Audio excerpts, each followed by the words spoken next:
Good evening, everybody. We'll call to order the Milton School Committee meeting for this evening, December 17th, 2025, and we'll start with Pledge of Allegiance. I pledge allegiance to the flag of the United States of America, and to the republic for which it stands, one nation, under God, indivisible, with liberty and justice for all.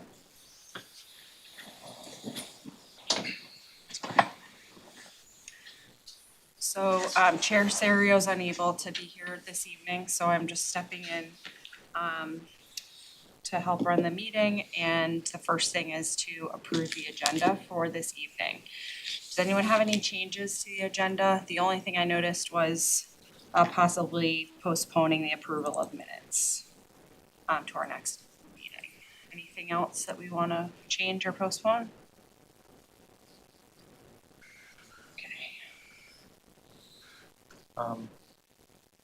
We did have a school building committee. So Maybe we can if we add need to that. wait till the next meeting, that's fine. Yeah. I'll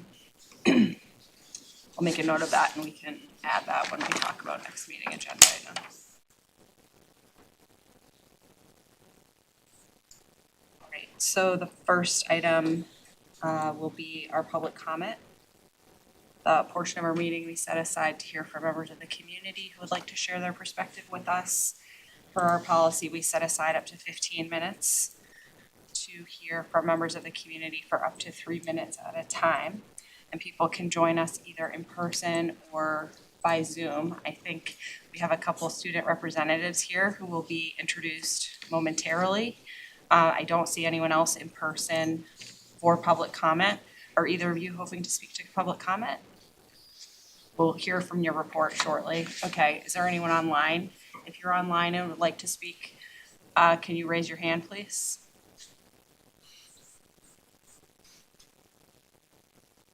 No hands are being raised. Okay. Going once, going twice. Okay, don't see any hands raised online, so we can move right into our superintendent's report. Mr. Phelan, thanks. Thank you. Good evening, everyone. The first order of business tonight is to recognize our student representatives. So I'd like to introduce Adam Cheers and Elias Karos to the table.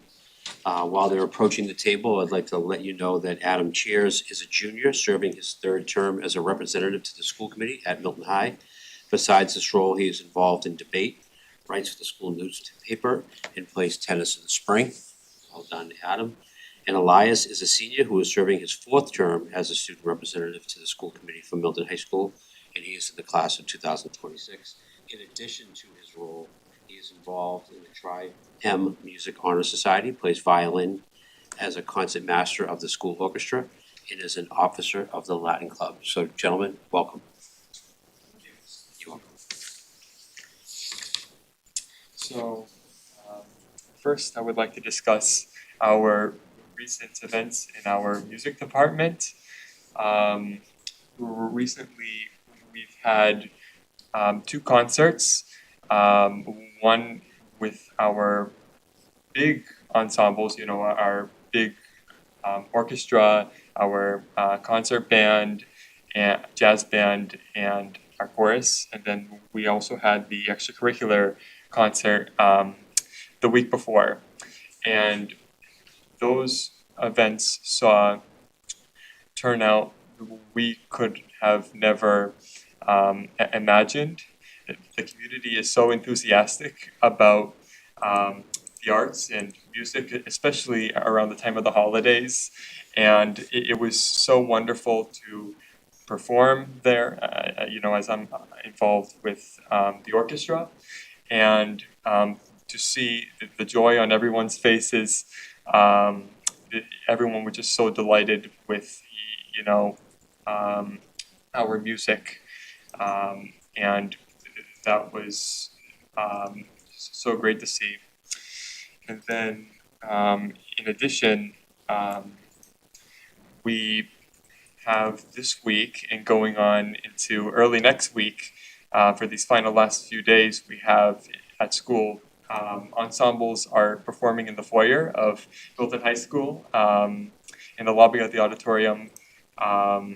We did the chamber orchestra, which I'm also a part of, did it this morning.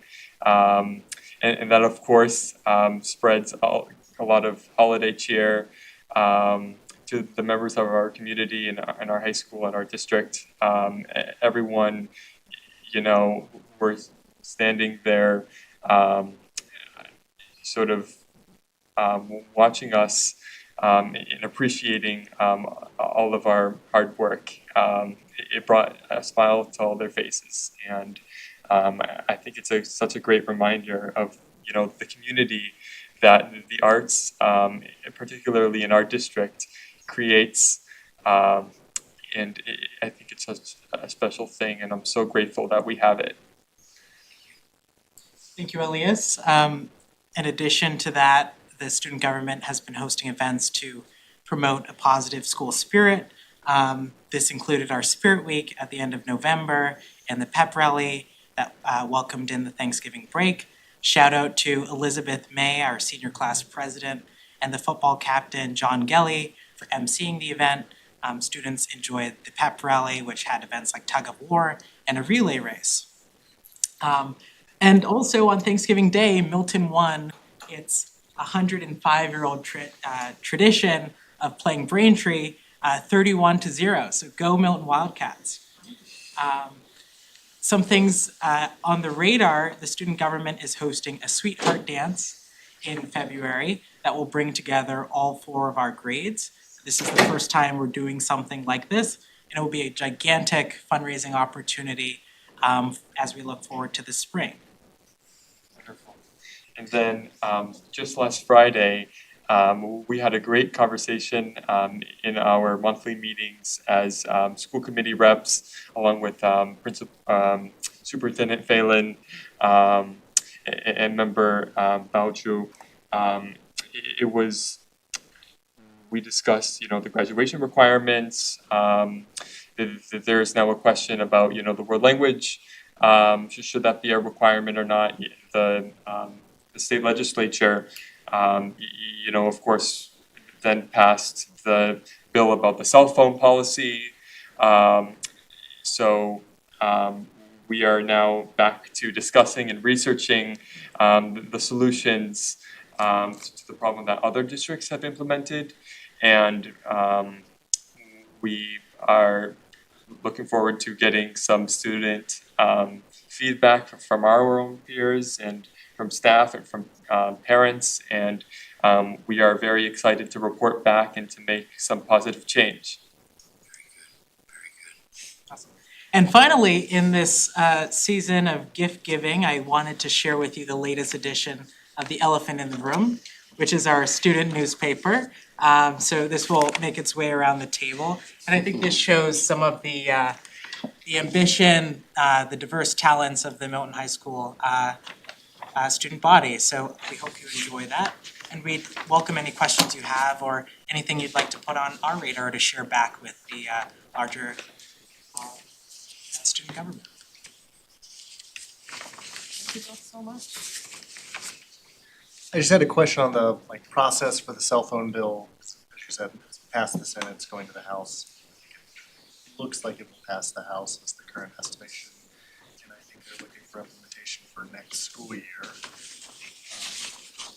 Just wondering what time, based upon that timeline, I think it would be great for us, this body, to have feedback from students and from high school staff as well on what could this look like, given some running room, but that might run out pretty soon and everybody gets very busy as we approach the end of the year. So anyway, just generally wondering if y'all had a sense of timeline for kind of discussing, or I think y'all did a survey last year, and was there other kind of that type of engagement that y'all are looking at doing? Yeah, we have sort of creative a schedule for our own monthly meetings for the spring and for second semester. And we will continue our conversations, we will continue our research, and hopefully as soon as possible, we will begin talking to our peers, and we will discuss the feedback and the results we obtain, and we will report back soon. Yeah, and thank you for the question. I think as, student elected representatives, we hope to prioritize the student perspective and deliver that as best as we can. And we know that the, cell phone ban conversation is like particularly challenging for students. So ideally, we're going to look at a way to make it fair and also responsible. Yeah, I guess my feedback on just I think previously we've asked them like if they would like a ban or not. I think it's been a little more open. I think at this point, it seems like the hand for Milton is gonna be forced by the state legislature. So I think even just the framing of the conversation of it's gonna be a ban, like what are the options, I guess, within that kind of range of what the limited range of possibilities, and what, to your point of like fairness, what feels fair or not within that type of kind of bell-to-bell ban of cell phones, and what are the allowable exceptions? I'm not sure what the legislation allows for in those scenarios, but just that framing and feedback would be great, so I appreciate y'all taking Yeah, it on. thank you. We will look into that.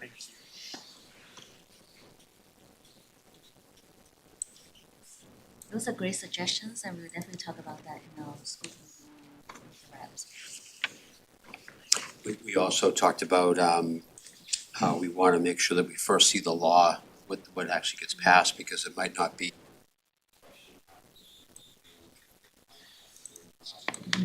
Be very important, whatever the legislation is, to help the rollout, talk about what is important to students, what's important to families, and be the liaison to that conversation about how it could be implemented in a way that's fair and clear for folks and get some student voice there. And the other item we talked a little bit about was the new graduation requirements and having the group come to discuss that when we get into our curriculum review group to discuss the next program of study. So we'll be inviting this team to that as well, to get some student voice in that meeting as well.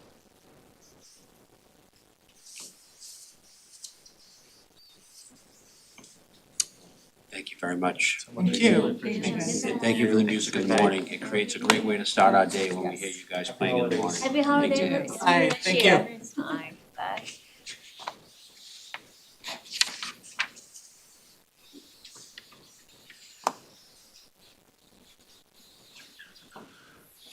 So I want to continue with the superintendent's update, a few things that I would just like to announce and to the viewing public and to the school committee.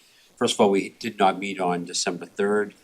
We moved the meeting to here tonight at December 17th, so we really haven't welcomed folks back from Thanksgiving. And we are in the holiday season. After meeting with several of our guidance folks, I just want to say out loud that the community of families in the community of our staff and faculty do an incredible job raising money to support families of the students of our school. We have private donations that we receive. We have gift cards that were raised from certain student clubs. Every single school is generating dollars and gift cards and presents for families that are in need. We've identified certain families, interacted with them. And I'd say somewhere we have, we're giving out over $5,000 worth of gift cards, gifts, and also potentially making a donation to the grade 8 trip to DC in order to support families who may not have enough money to do that. So I can't thank the community enough. These funds come to us anonymously from folks who may have a get together and pass the hat and come in, and we received $3,500 in that way from a family who had a get together. So I can't thank the community enough. And also I want to thank our faculty and staff, because they're also chipping in and contributing to that as well. So thank you to the community. Getting into buildings has been a big part of our work, and I want to thank Calacosa. Since Thanksgiving, we've been into the Tucker, the Glover, the Cunningham, and just today we were at the middle school, walking through classrooms, seeing good education happening, teaching and learning happening, following the criteria of what we're looking for related to our 5 priorities.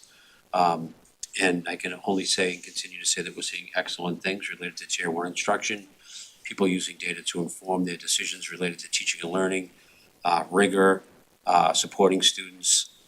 We've been in a lot of very, very well-run classrooms over the last few weeks since our last meeting, so excited to continue that work this year. I also want to ensure families around safety. There's been a couple of safety issues related to Brown University and what happened in Australia. Want to make sure the community knows that we've already had all of our stay put drills this fall. We've already had our fire drills this fall. We will continue with our safety meetings with the police and fire departments. We'll resume that in January. And I just want to remind our families and our staff that we do work on those drills. We do have conversations about safety. We usually don't celebrate it and put it out in front of everybody. We do these drills and we have these conversations in order to be prepared.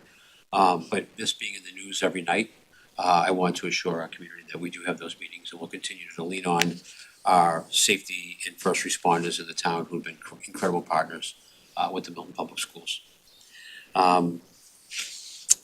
On January 16th, we'll have that safety and security meeting with the police and the fire department. I have recently completed all of my community coffee hours with the community. We had 4 sessions, morning, afternoon, and at night. I've also had coffee hours at every single building. That was my round 2 of meeting with our staff. And for the viewing public and our staff, I will do that round of coffee hours again after February break, and that will be my 3rd round after February vacation. In January, please look for and mark your calendars for January 8th, which is our preschool information night for all of our preschool families. That is a virtual meeting, because I think it supports the families with young children at home to be able to do it virtually.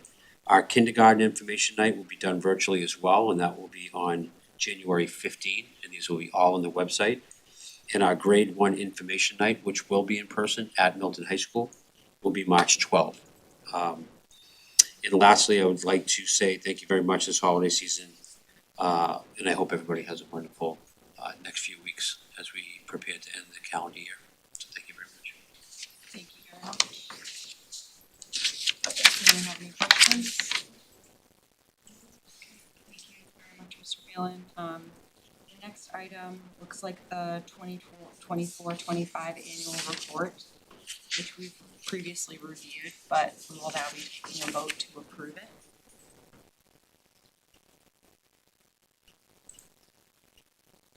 I'll make a motion to approve the 2024-2025 annual report. Thank you. Is there a second? Anna, second. All in favor? Okay, thank you.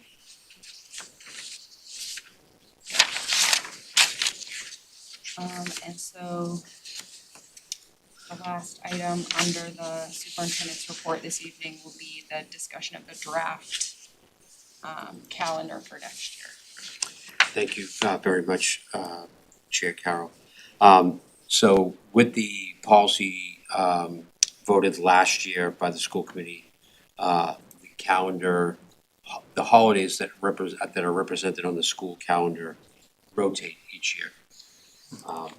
So this year, we recognize Good Friday and Yom Kippur. In the next school year, in the 26-27 calendar, per the policy, we will be recognizing Lunar New Year and Eid. The reason why we wanted to get this information out to our families now, as we begin this conversation about what the full calendar impact will be in terms of when the professional days will be, the first and last day of school, et cetera, is that this is the first year of the shift, and we just wanted to make sure that we were proactively communicating with our community that the holidays that we had traditionally had days off from school will shift next school year. The days that we will wanted to Saturday, so we would want to reach out about to maybe someone in the community that could give us guidance on if it's a Saturday, do we have the Friday off, or do we celebrate the holiday on the calendar, whether it has a day off from school or not? So we don't have to answer that question tonight, but we really want to be respectful of the community of folks who represent that event in that time.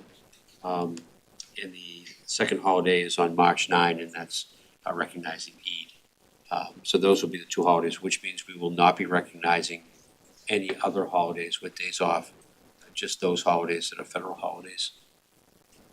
So Lunar New Year is usually celebrated on New Year's Eve, which is similar to Christmas Eve, which means Christmas, the day itself is the celebration day, but the dinner is happened the night before, right? So the 24th and the 25th are the 2 days that you usually get together, and it's a nighttime celebration. On the New Year's Day, we usually do some kind of worshiping of the ancestors or gods, whether Buddha or Bodhisattva, and depends on Taoism or Buddhism. Right? So yeah, that's why when I look at this calendar, Lunar New Year is on a Saturday, so if it's not actually making any impact if you give Lunar New Year off on the next Right. school year. So I did have it, I just have it bolded, but that's what I wanted to check with you first before designating either the fifth, Friday the fifth, or Monday the eighth. I just wanted to make sure that we were doing it appropriately, so, It should be the 5th. okay. Yeah. All right, I'll make that change. I guess the only other option there would be to just Switch. swap it with Exactly. Diwali. If Diwali doesn't fall on a weekend, I'm not sure. if the day Yeah, that's falls how I was is coming. thinking too. Yeah, because the guidance around the outlook of holidays one year to the next is not set in stone. I think that was attempting to sort of provide a roadmap that would let us imagine how in the course of a 5-year period, each holiday would be recognized as just 2 times, I guess. And so if that becomes something that makes more sense, I think that is not, I don't believe that's like codified within the policy, like Okay. which 2 would be next year and the year after that. If it makes sense to do that swap, I think that would. How long is Diwali celebrated for? So we have also, as part of the calendar, we've been continuing to contribute to a full list of all holidays that we want to make sure that every community member in school, community member is aware of, which will go on the back of the calendar and be connected to the online school calendar as well. Our goal is to make sure that if your religious holiday is not being represented by a day off, that you always have the right to go into school and say, I will be out of school celebrating or recognizing my religious holiday. And therefore, our staff will be able to accommodate the workload That's an around that. excused So, absence. so we will be checking with the different sources we have in order to make a list that you have in your packet that is pretty extensive to make sure that we represent any one of those. And that will be given to staff and to families. It's really helpful for the staff to have it, so when a child comes up and says, I won't be here on Thursday, they can, make sure that they're recognizing that holiday and respecting that wish as well. The other part of this, connected to holidays, which we can talk about as we get through the next month or so when we solidify it, is that our families should note that Labor Day is late next year. It's the latest it can be. So we are starting school late, but in the same way, which is students would arrive to school on the Wednesday and Thursday prior to Labor Day, with no school on the Friday. And then school would resume on the Tuesday after Labor Day. With that late start results with a late finish, which means that the last day of school without any snow days would be June 23rd. And we would actually add the 5 days per DESI policy to the end of that, so which means with the snow days potentially being had, so we have to connect that to our calendar schedule, that the last day of school with snow days would be June 30th. And I don't think we've ever really gone that late in a long time. So that is a function of when Labor Day falls. We will be also talking to, if the holidays remain the same, given the conversations we have, we will be talking to looking at through our contracts to make sure we're aligned with any contractual language for all of our working staff to make sure that we are in alignment with their contract and the calendar prior to its vote. So we'll continue to look at revision drafts of the calendar over the next coming weeks and I think this should be on the agenda every week, every meeting for the next few meetings, so we can solidify it.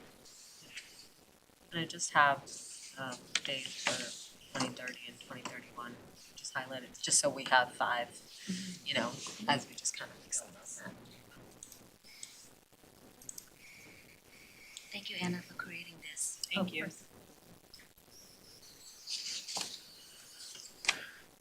Any other thoughts on the calendar? I do appreciate the election day in November being the PD date. I know we had received feedback from the community about, specifically the Tucker community, about concerns regarding voting on,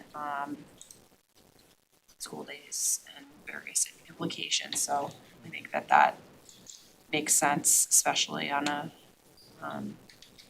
there will be more things on the ballot next November than there were this November, for example, so it makes sense that that's a good plan. Yeah, it's a safety issue. And we also will run the other days by our leadership team, like the principals and our leadership team would like to not revisit, but make sure that they review the early release days and make sure that they're lined up in a way that makes sense for the teaching and learning sequencing that we want to put in place for next year. So there may be some changes around that as well. And we are checking, that is November 3rd is the Yep. voting day. Charlene was checking on that, great, thank you. November is very choppy next year because there's no 4 weeks of class. Right, it's tricky with Veterans Day and Thanksgiving. So it might actually be fine to just leave Lunar New Year because then you're adding another day off to November when Diwali. Diwali is in November, yeah. I think that's why we had originally not slotted it in for next year, was recognizing that would be a lot. When we had that conversation last year, we discussed, wanting to stay focused on the student learning experience, in making the decisions one year to the next, so. Anyway, thank you for You're welcome. your work on that so far. Thank you. Thanks Charlene Roach for all that work. Okay, so on the next portion of the agenda is the chair's report, and I want to begin with a really exciting update on the superintendent's contract. So last week on December 10th, the school committee met in an executive session and then voted in an open session to extend interim superintendent Phelan's contract through June 30th of 2027. And I think we discussed then, but it's worth reiterating that we're very grateful to you, Mr. Phelan, for being willing to stay for one additional year. We are grateful for the stability that this will provide for our district. And you've already made a really positive impact in many ways over the first half of this year since you joined us. We look forward to that continuing through next year. So thank you for being willing to see us continuing through this transition time for Milton Public Schools. As announced in the email that went out last week to both staff and the community of Milton Public Schools, the school committee will be launching a full search for Milton's next superintendent next fall of 2026. And we will be keeping both the community and staff informed about that process and seeking input from all stakeholders in the district. And in the meantime, we're thankful to be in your capable hands. So thanks again. Well, thank you. Starting in May and June and meeting with Assistant Superintendent Katie Blake and partnering with her over the summer, really felt like a good match to be back in Milton. So I'm thankful for her partnership and thankful for all the work of the leaders in the district. And then being able to have Carla Cosa join us in the cabinet as well. The team of educators and leaders in the district and the teachers and faculty, the families and the students have been a joy to work with. So this is a great place to be. And I think that any search that we have next year will yield a great result because it's a great district to be in.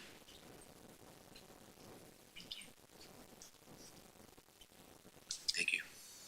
Thank you, John. The next topic that we have on the agenda here is community engagement discussion, and I believe Amanda added this to the agenda, just this being one of our school committee goals for this year, and recognizing that, you know, the benefit of returning to it, sort of every so often to just check in. This, as we discussed with our goals, is something we want to think creatively about this year and just continue doing our best to engage the community in conversations about and information about what we're doing here. One of the ideas that Amanda had wanted to open discussion on tonight was the idea of school committee members attending PTO meetings to stay connected with what's happening, the work our parent volunteers are doing in our schools, just as a way to be informed and then to be able to share that knowledge back to the school committee and to the community that way. We do have 6 schools and 6 school committee members, so I think there was the idea of, you know, potentially dividing up among us, the schools. I think if anyone has ideas about that, we could discuss it now. We won't make an actual solidify a plan until at least our next meeting, when Amanda is back, but just want to open that up for preliminary discussion if anyone has any thoughts. I was at the MFE meeting this Monday with John, and when I was sitting there, I was thinking about this. MFE, the Milton Foundation for Education, is like the district PTO group, right? It would be nice if there's one parent volunteer who are PTO members at their individual school to join that meeting and be able to bring back what they had discussed, so that it's not always fall on the 6 of us. You know, because we do have other subcommittee meetings to attend as well. So if the parent volunteers for the individual classroom, some of them are also PTO members. They attend the PTO meetings, and they will know what's exactly going on in that PTO meeting, and they can bring it back to the MFE group, which is a district-wide PTO group. And me and John are also there as well, so we also can hear from them what is happening in different schools. So I feel like that if that kind of hierarchy is established, then we don't have to always diluting the school committee members' energy. And it's just a suggestion, but yeah, I'm not sure how it will work. So just if my Wendy New, who is the president of the MFE, does attend the PTO presidents meetings. So I host quarterly meetings with the PTO presidents, and Wendy comes. And that's where we get that connection between MFE and the PTO presidents, which we just had, I think last week or this Monday. And to your point, it is a very good exchange of ideas and making sure that both groups are aligned in how they do their fundraising and how they serve our constituencies and schools. So that there's been a very good conversation between the MFE and the PTO presidents through that mechanism. So we have a quarterly meeting, and we have some work that we do in between meetings to ensure that we're communicating well around grants and what's happening at the school level versus what's happening at the MFE level for all staff. So there is a little bit of that already happening, just as an FYI. Okay. So do everyone feel like we need a school committee member at each PTO meeting? How often do PTOs meet? Once a month? I think they meet monthly, and I mean, it's also the kind of thing that we could sort of try out.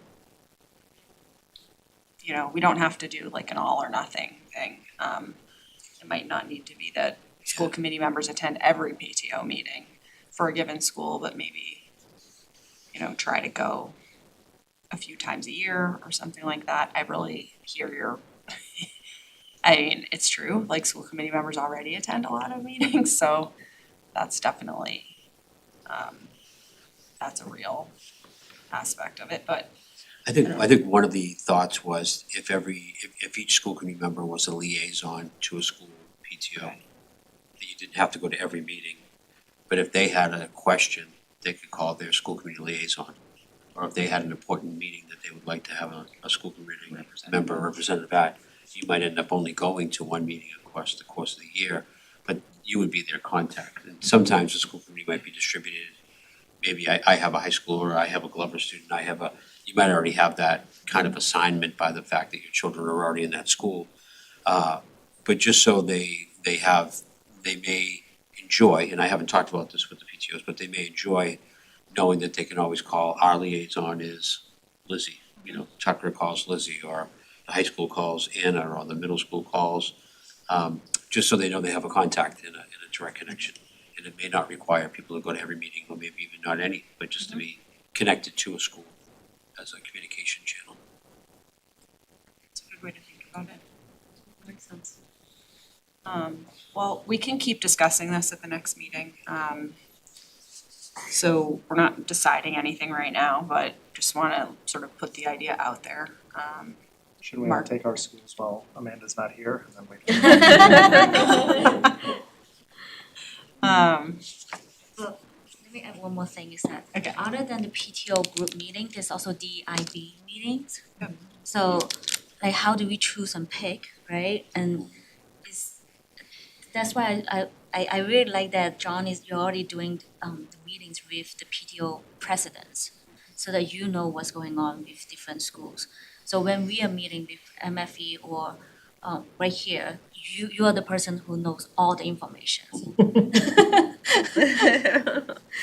So And maybe that would be, maybe that's a reason to make it a little bit, it's a liaison to the school more so than so like maybe DEIB committee and PTO, right? Like presidents, chairs, like they know that they can contact you or they can flag for you if something has come up that they could really use support around, or, I mean, I think the goal was to just create a little bit more connection between the schools and like the conversations that are happening here. So. Yeah, I think that makes sense. I mean, I already am part of the peers DEIB committee. So, yeah, and we meet like once a month. So I'm not sure how often their PTO meets, but yeah, like that totally makes sense because some of the members overlap, but it's always different people and different kind of visions. But it's also kind of a good way to be part of both of those committees because at some point it's good, like there are efforts made here, but then there's a disconnect, different efforts. But it would be nice to have that kind of conversation and look at it holistically. So, yeah. Makes sense. Supportive of the idea. I think it's a good one. I think it could be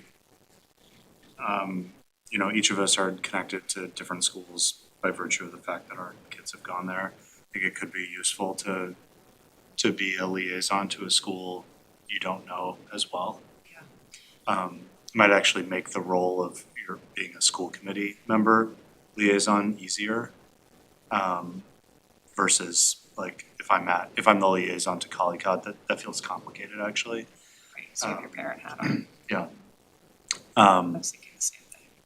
And then the other, I just recall the last time we talked about this, we talked about also using community engagement this year as a way to accelerate or get some early thinking on the superintendent search for next year, which could also bring a little bit more purpose to these as well. Every time you meet with the PTO that you're assigned to, you have to talk about this topic, but if there could be, if we had a chance, like if we each had a couple of conversations with each of the PTOs we were assigned to, that would be, 12 conversations with 7 people over the course of the next few months, which would be really informative as we hit August next year and start launching that search, where it will include a big community engagement piece, but we will have already done quite a bit of homework just through engaging PTOs, which are an important constituency for that.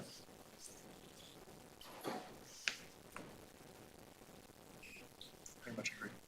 So we can keep talking about this next time, move toward maybe finding a plan that feels comfortable for everybody. The only other topic under the community engagement discussion that I just wanted to sort of acknowledge, I think we're still ironing out the process for creating the updates of the school committee meetings to be included in the school and district emails. So that is something that we had agreed to do before, and then we've done it in some different ways. Working, Stephanie O'Keefe, as we all know, is great and so helpful. But I was talking with Amanda about, I think we're still like refining the actual process of like who's doing what by when, you know, to make sure that those summaries are being generated and that we all feel comfortable with what they include.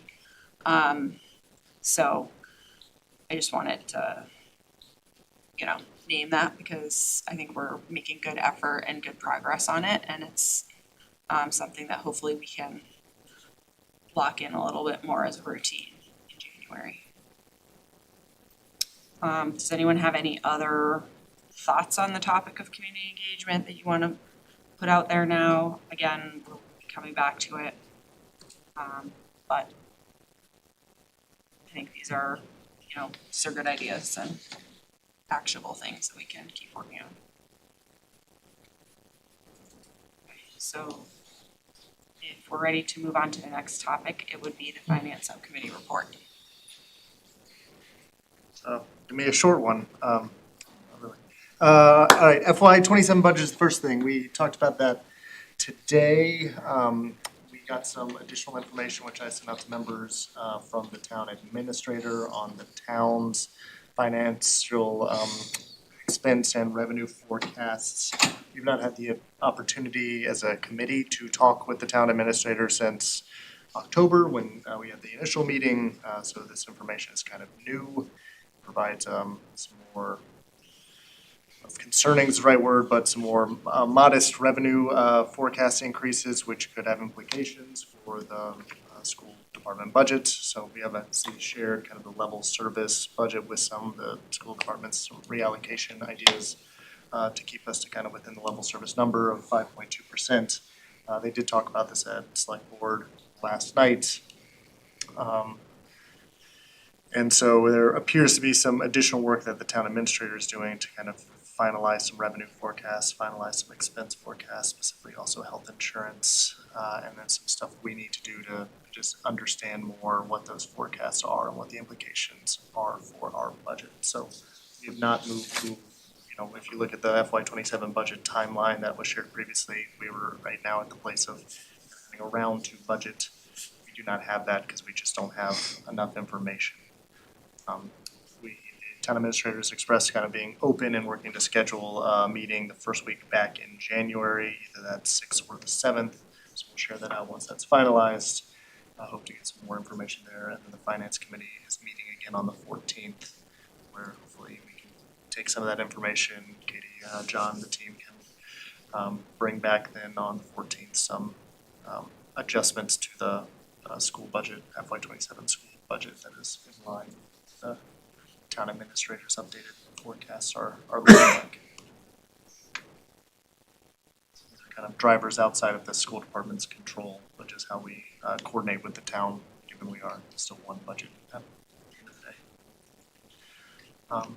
Other notes, Katie or John, would like to add to that?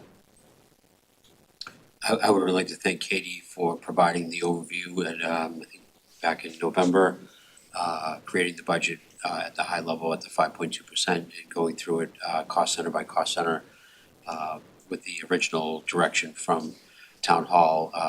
So thank you, Katie, for preparing that in advance. And now whatever shifts that we need to make moving forward, we already have a foundational document that we can move on from moving forward. And we look forward to partnering with Nick Milano and Amy Dexter.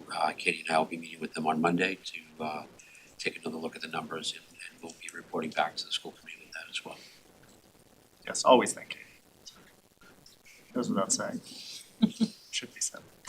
Any questions members have on FY '27 budget? I think there's, even after I watched the select board meeting today, I have questions, so there's more information we need and really, can't get that till we talk to the town administrator a little bit more. And it seems like, again, there's still work he's doing in that department, so more to come. Let's see. FY '26 budget realignment, so at 2 finance meetings ago, I think it was, this was a discussion, school department brought up wanting to do some additional budget realignment work, similar to what they brought to us in October, September, about just adjusting some things to save some funding and, not fill positions to provide them some flexibility, kind of in a similar vein, identified some other places where they wanted to realign budget, one of those being some of the requests that we heard at the last school committee meeting around some Tucker initiatives. Another piece being around trying to expand time that Carla can provide the district, given the important work she's doing within teaching and learning. And having her 5 days a week would be fantastic, if not kind of a standard expectation for most districts, and unfortunately we haven't had that. And so that was discussed at the finance committee. Generally, the school department asked for us to vote to just kind of give general agreement that this was direction we approved, which we did, voted for unanimously. It says vote on here, so is that we're not right now at the Q2 place where, so in Q2, Katie will present an updated kind of budget that shows these realignments, and we will vote on them formally during the Q2 process. But right now is the idea kind of to share that same direction. Did we share out the actual information, because I didn't see the materials today, just on, I don't remember if I forwarded after we voted on it. No, the total cost is roughly $37,600 for adding a stipend for a music educator who will be taking the lead on the fine and performing arts department, which lost its director due to going to another district, and we did not fill that position. We let some time go by to find out, what service delivery pieces are essential that need to happen for those staff and those students that do music and art. And after watching and assessing and meeting with the staff or targeted members of the staff, we realized that we just needed someone to lead that work. And so that's a very small stipend that would do the work for the remainder of the year. And it quite frankly could be a pilot for if in fact next year we would want to continue with the lead teacher versus having a full administrator. So that has a dual purpose. That $37,000 also includes funds for Assistant Superintendent Calacosa to go from 3 days a week to 5 days a week. And to Mark's point, this is our work. This position is the workhorse of the teaching and learning side of the school department. So we thought it was essential to have that be filled.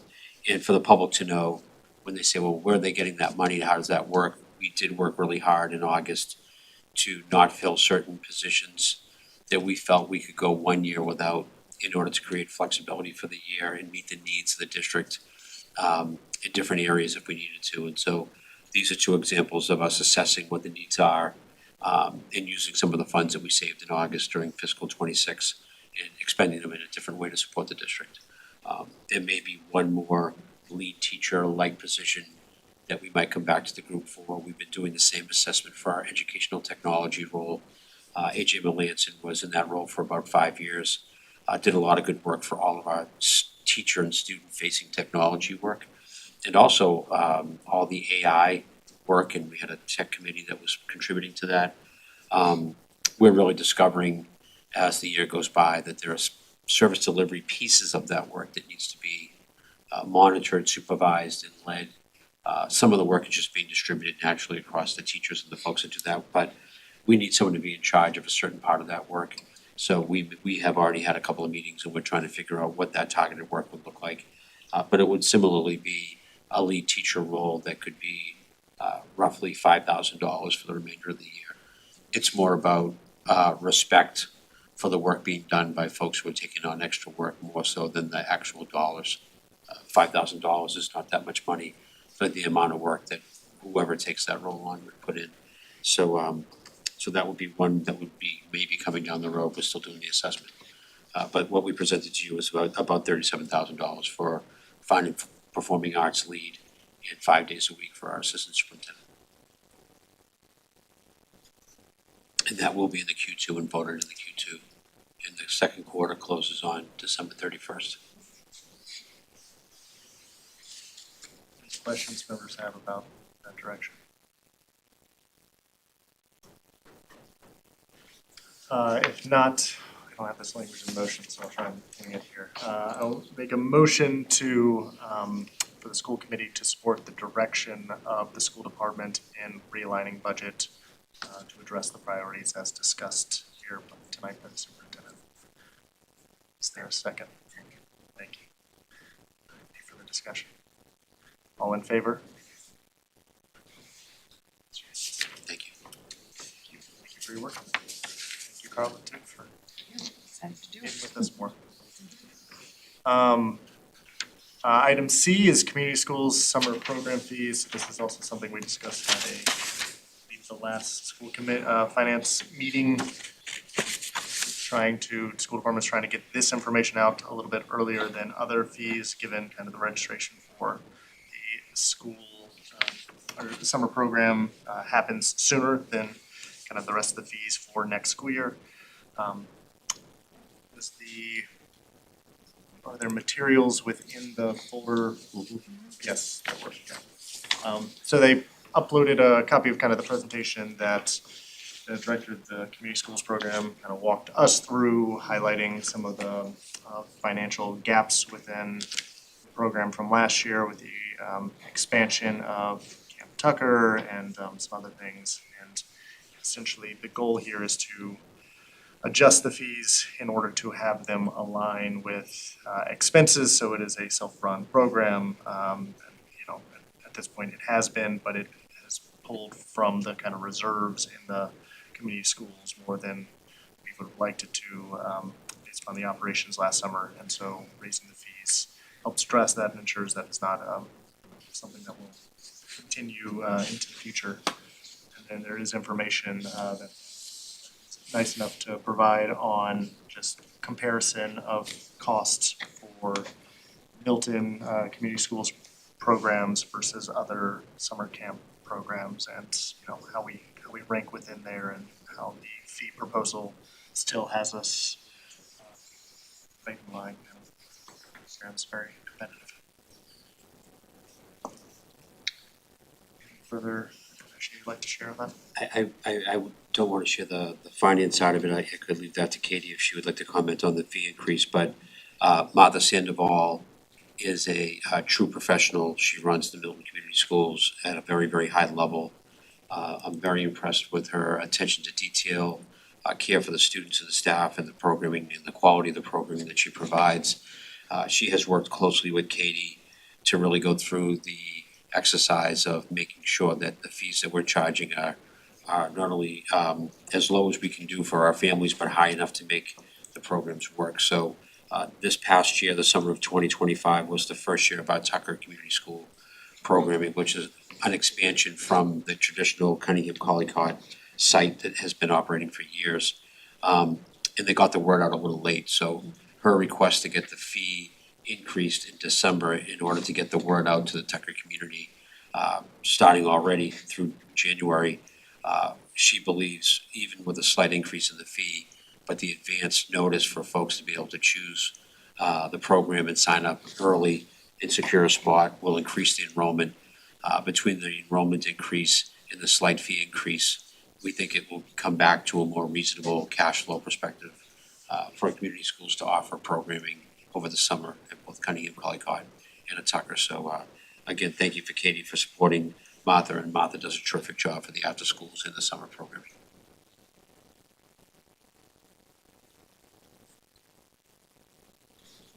Just a couple of things, and I know, sorry, I missed the finance committee meeting where this was discussed. Do fee increases typically happen every year, or is it does it happen as needed? I think it's been from my understanding, it's been a combination of both. I think because of the balance in the account for community schools, there were periods of time where the fees were increased. And then there were also years where we did increase the fees moderately, even though we did have a surplus in that account. So I think it's kind of been a combination of where we were and what we felt was appropriate in that year. That's just based off of the history that I've learned from Martha. Got it, okay. I think it would be some experience running summer camps. And I know that big fee increases can often drive down enrollment. And so even if you're increasing your fees to try to break even, and it's not even quite breaking even, it can actually impact the number of families who end up enrolling because there's sticker shock. And so I think moving to thinking about just an annual increase every year of whatever it is, something that can be smoothed out, because some years your costs might not go up very much and some years they might go up 6%. So, you know, a 3% increase or 4% increase every year is something that families can absorb, and are less likely to drive down enrollment. So just maybe something for you and Martha to consider. And then, do the camps have an obligation to run at break even, or they can run at a loss? They can operate at a loss, and that's what they've done in previous years. But it's just been offset by, because there was a balance in the account, because we were operating at a surplus throughout the school year program. And so that would offset the loss that we were incurring during the summer. Yeah. But because of, over the course of the last several years, we increased the salary rates pretty significantly, and we worked really hard to try to increase the capacity of the program by hiring more staff. The balance in that account has really been depleted to the point where we really felt like it was necessary to increase the fees so that each aspect of the program is self-sustaining. Because this is the intent of this program, the structure of the program, is that it's a self-sustaining program and that it's not funded by the operating budget in any way. And so we just want to ensure that that continues to be the case. A piece of what we looked at, although it is a 10% increase, which seems significant, is also doing some analysis. And I say we, it's Martha. Martha does a tremendous job researching and doing the work at looking at the other summer camps and other programs. And we are still, even with a 10% increase, we're still comparable to some of the other programs, if not lower, based off of some of the programs that are around us. And so that's why the enrollment is really strong at Cunningham. We truly feel like the enrollment will be strong at Tucker. We just wanted to, we wanted to give our families enough time to be able to prepare for the summer. So we figured it was better to get this in front of you all now, and then Martha can move forward with posting this, and then we'll come back in January or February and talk about the fee structure for the rest of the program. Thank you. Just to your question, last time, I think based on the fee schedule that we updated, the summer camp was FY '24, increased by $10, $20, something. $10. That is, yeah, what the fee schedule says at least.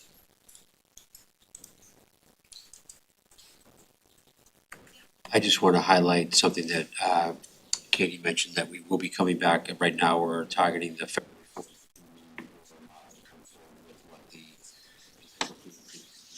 school year program in all the schools. Again, to Katie's point, we treat the community nonprofit, they need to have at least so many months of payroll and expenses in hand in order to make sure that they're solvent throughout the year. And right now, we're not working at that level. So these fee increases will be needed in order to make sure that there's always at least a 3-month balance in the accounts for payroll, et cetera. There have been years where we've had more than that in there, and there's years that we've had less than that in there. Right now, we're on the less than side. So for all the reasons that Katie pointed out, a fee increase is going to be warranted for the school year program as well.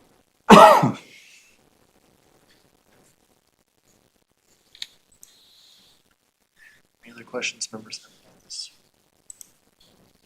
So this does require a vote of the school committee. So I'll make a motion to approve the increase in fees to the community school summer program. Is there a second? Lizzie? Any further discussion? Not all in favor?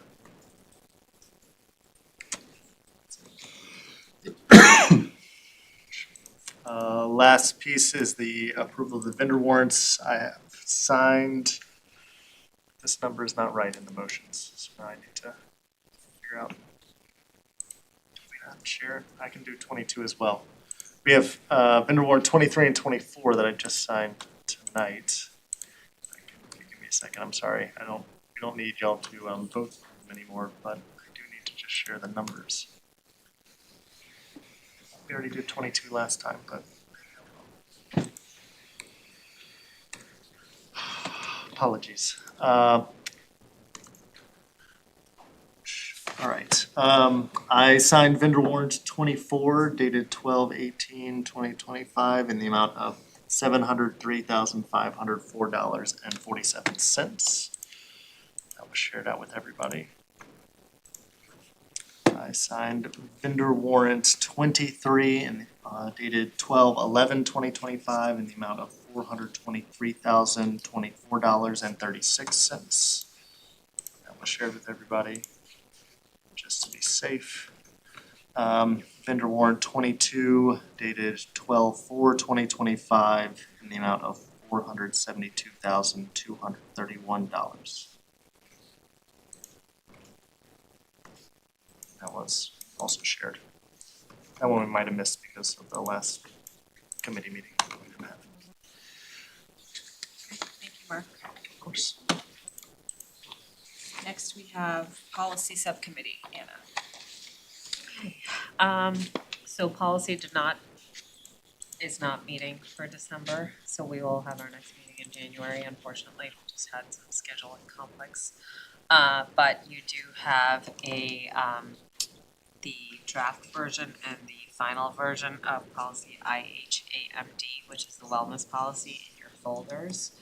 The draft version shows just the red line version towards the bottom of the policy.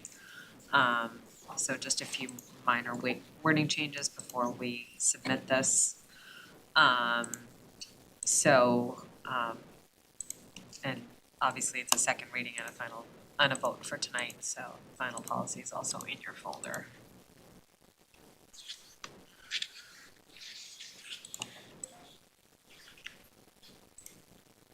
If everyone's good, I can go ahead and make a motion to approve the second reading of policy IHAMD, the wellness policy. Do I have a second?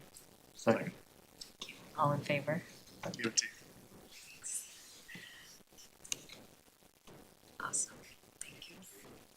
Thank you, Anna. We will move to facilities advisory committee. Okay, so facilities advisory met yesterday. It was a very short meeting. Unfortunately, Tom could not be part of it. He's a big part of our meetings. So we did, and a couple of members could not be there as well. So we did have a quorum, so we decided to meet. We basically approved a couple of minutes from September and October past meetings, as well as we did have the Tucker Playground update on our agenda. So I did take them through the presentation that was shared by the Tucker PTO a couple of weeks ago. So which was very exciting, and they were very, just kind of to kind of bring them up to speed on what's been done and what the steps are and kind of where we are right now, and you know, what's kind of our goal. And I think what we would like to do is for the facilities committee to get kind of work hand in hand with all the different schools as these types of projects come about and how we can partner with them and help them out. So that was kind of the gist of our meeting yesterday. Question, this is not necessarily related to what you shared, but have y'all heard any update on the construction at Cunningham? A couple things came up just because, again, my daughter happens to be in those classes, maybe this is, yeah, sorry. So, the meetings for the summer of 27 work are starting to take place remotely with the owner project manager. We have been asked by the owner project manager as part of the project to clear out the attic of the Cunningham, which will be the new library. So Katie and I and others, Tom McCarthy, Bob Mayhew, and any Milton Public School coordinator or person who has items in that library we went up about a month and a half ago to identify, tag items to either be thrown out or stored or in preparation, stored to come back to the school in September when we reopen the library, or stored permanently off-site because we have records and payroll records that need to be kept for a longer period of time. With that said, the library will be empty, the attic will be emptied in order to do some preliminary work over winter break for just a few days. Then there'll be some work done on the February break for a few days, and then there'll be some work done over April break. These work sessions will allow the company to set themselves up for success, so when the summer starts, they can really have a couple, maybe, 8 to 9 days of work already completed and hit the ground running, because we have a short summer to complete a good amount of work in the summer of 26. We have a lot of confidence in the contractor who came in on budget and on time for the first phase, and we're working with them. I want to thank John Redden for going to every single meeting on it. Now they're happening on every other Wednesday. Tom McCarthy and Bob Mayhew and John Muir, who's a senior custodian at the Cunningham Collycott. So we will be in the schools over those 3 breaks getting work done. They will be in the schools over those breaks. The only folks in the building at that time will be our community schools folks. We have 2 days of community schools over the winter recess because it's the way the holiday falls. It's not that, it's the Friday and the Monday and Tuesday, so there's 3 days of community schools. And there'll be community schools in the building on the February and April break. But just like we did last summer, we will cordon off, create drop-off pickup space, and coordinate between Milton Community Schools and the construction folks for the work being done in a safe and orderly manner. Yeah, the head of the Cunningham Community Schools said it went great for the summer. Yeah. So that's great.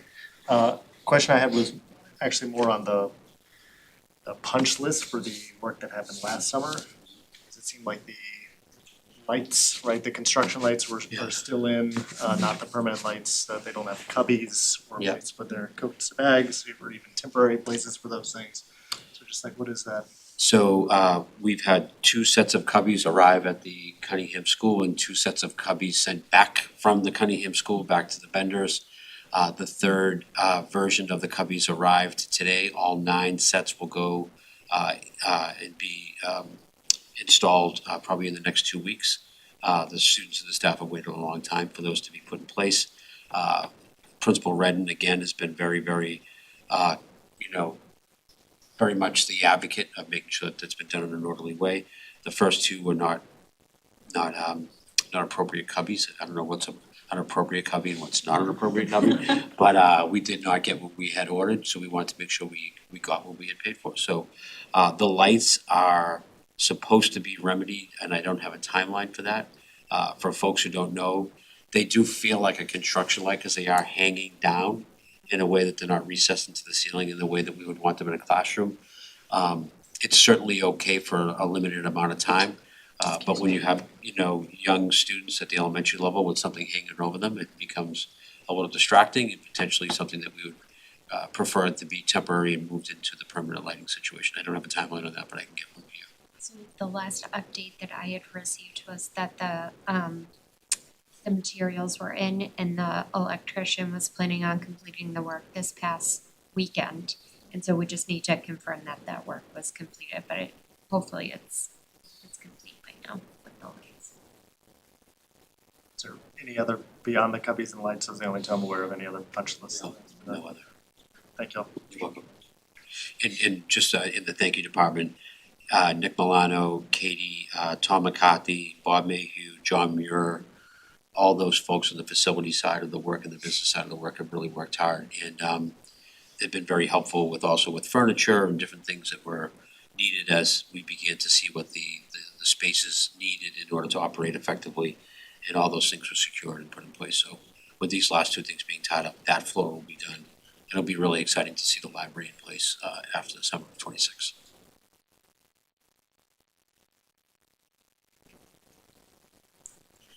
Okay, thank you. So next we have MFE. You sort of spoke to this a little bit. Is there anything else to share from the Milton Foundation for Education? Yes, MFE is celebrating their 30th anniversary. So you should have received an email from them about the $30 for 30 years campaign. Of course, you're welcome to donate more than $30, but we will hope to have a lot of people contribute. And you should also receive that information in the principal's weekly emails as well. There's a little section in the email about the campaign. And obviously, they just closed a very successful year of Monster Dash, and they're looking forward to host the end of the year Derby race.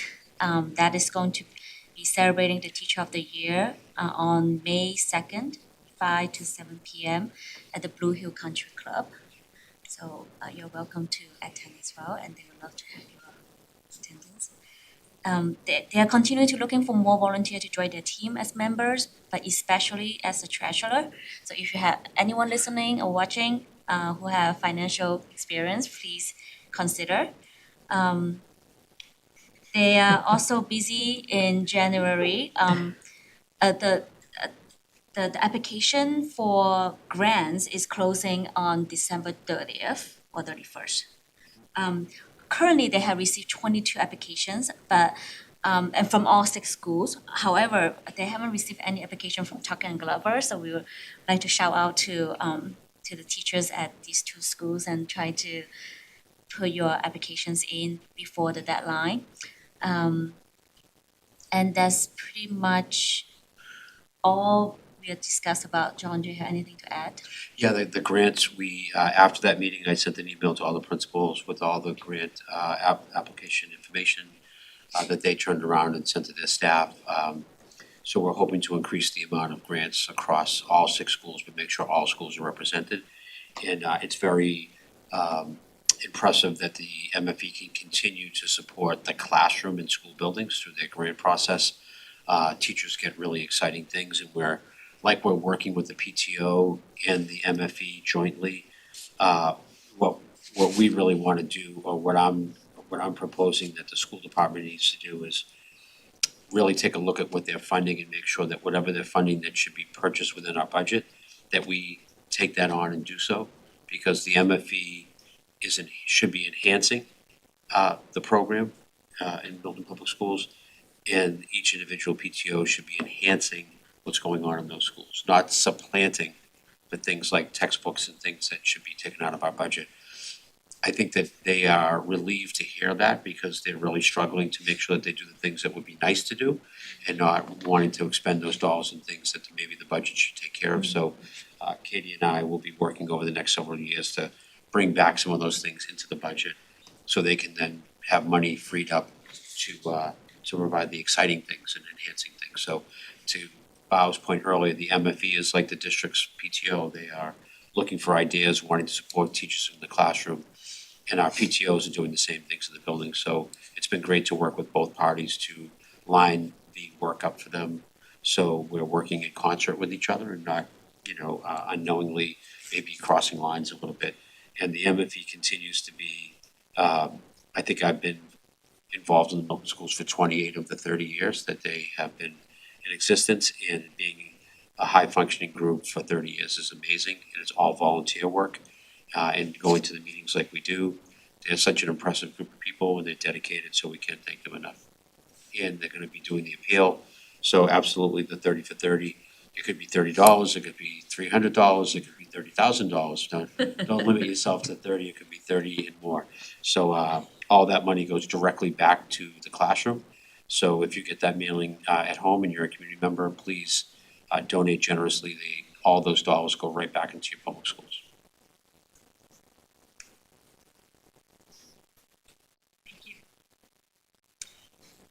The next topic on the agenda is the Capital Improvement Planning Committee, so I can give a quick report on this.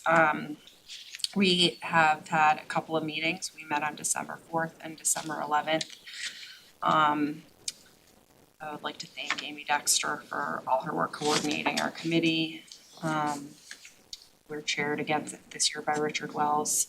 On December 4th, we had Tom McCarthy, Director of Consolidated Facilities for the town, come and present his priorities for the town side departments. And so the way that this committee is set up, starting around early December, we start to have meetings where different department heads come and share their capital requests. And he kicked off by sharing some of the top priorities for the town. That included learning about the windows at Town Hall needing to be replaced, for example. There was some discussion of the Atherton Fire Station, need for renovations of the bathroom there. However, that will be impacted potentially by the timeline of the full renovation of that fire station, which I know is under discussion. So that was something that was discussed, and also the need for some upgrades at the library. So as we all know, Tom, in addition to managing the capital request for the town, also manages the request for the schools, and he will be sort of separately going in depth presenting the school's facilities requests at a future meeting. The next meeting on December 11th, we had Department of Public Works Director Marina Fernandez came in, along with the civil engineer Sky Barabay, and they presented the priorities for capital requests for DPW. That included needed equipment, road and sidewalk construction and maintenance, like they do every year. She gave a really in-depth explanation of sort of where we are in relation to state aid, specifically for that item, but also sort of the need to catch up as a town around being proactive with our maintenance, because the more you defer it, the more expensive and disruptive it becomes to maintain the roads. So that was a good conversation. Also tree planting, and then presented separate requests pertaining to stormwater. So that was that conversation. We're still, as you mentioned, under finance, waiting for more clarity from Nick Milano, and just in general, to understand what the FY27 budget is looking like. That impacts the discussion about the capital requests as well. Traditionally, we've been using about $1 million of free cash each year to support capital requests, and that's, as of our last conversation, that was sort of still an expectation that was put forward for FY27, but obviously things are fluid, so we'll continue to learn more about that. The Capital Improvement Planning Committee will keep meeting with different departments, learning more about their requests, and that just helps us make informed decisions ultimately to prioritize the highest needs for the town.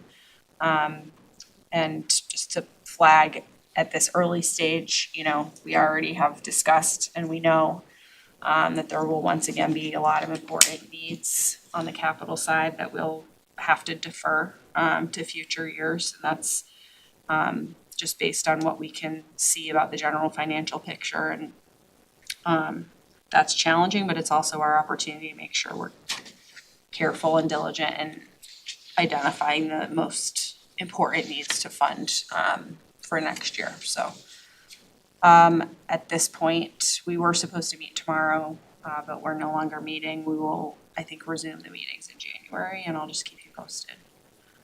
I don't know exactly when Tom is coming to present the schools.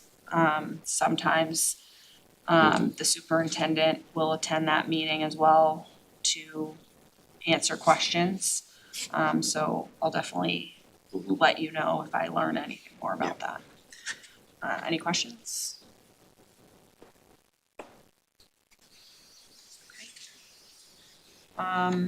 So the final committee update we have is the Student Advisory Committee.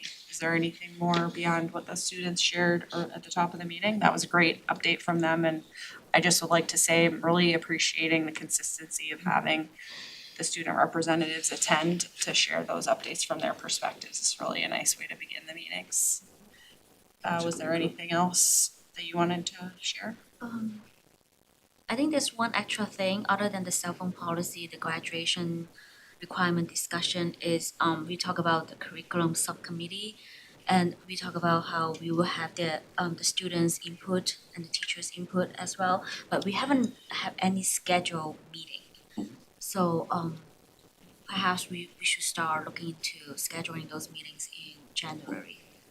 The sooner the better. Yeah, absolutely. So I've met with Karen Cahill, principal of the high school. We will meet with her internally first to find out what she's looking to do, review it internally, and then we'll post the first meeting of the curriculum review committee. We'll invite the students as well. And it'll probably, usually it takes 1 or 2 meetings of the curriculum review to kind of ask questions and have Karen or her team go back and review, add anything, change anything, and bring it back to the group. So that is January work. We were hoping to do our internal work before the winter recess, but we were unable to meet. So we will do that in the targeted area right now is the graduation requirements. And when we do schedule those, we can cross-post that meeting, right? Because I know. Sure, yeah, absolutely. Absolutely. All subcommittees should be cross-posted, absolutely. Thank you. You're welcome. Great, thank you. So that just brings us to next meeting draft agenda items. So from this discussion, we have under Chair's report, we'll continue community engagement conversation. Committee reports, we will have school building committee. We will have finance. We will have finance and we will have an update on school calendar as well. Okay. And just so the committee, just to remind the committee, this is a shared doc that I add all the different topics for the year. And I'm not sure if people are aware, I do share it. It's in your drive. I actively just change this every week and add things like tonight I'll add different pieces that we want to put on. Some of the upcoming items that we want to just foreshadow a little bit. Dr. F.A. Shavers received a grant from DESE connected to diversifying our staff. And so she's been working with Katie to get the financial pieces in order to support our work, to diversify our workforce. So I would like to have her come present on that. We're thinking about having Danielle Wetmore, our Director of Student Services, come present on what she's working on and also her interactions with CPAC as well. And we will have later in the month of January, February, a literacy update from Kat DeRoche, as well as a data update. Our second big data drop is in late January. So we'll have Brian Selig and Kat DeRoche come in the first meeting in February. So they'll give you a presentation of the data. And we are also working on our presentations that we will be asking individual principals to have and come to the table as well. So that's all after the first of the year coming forward.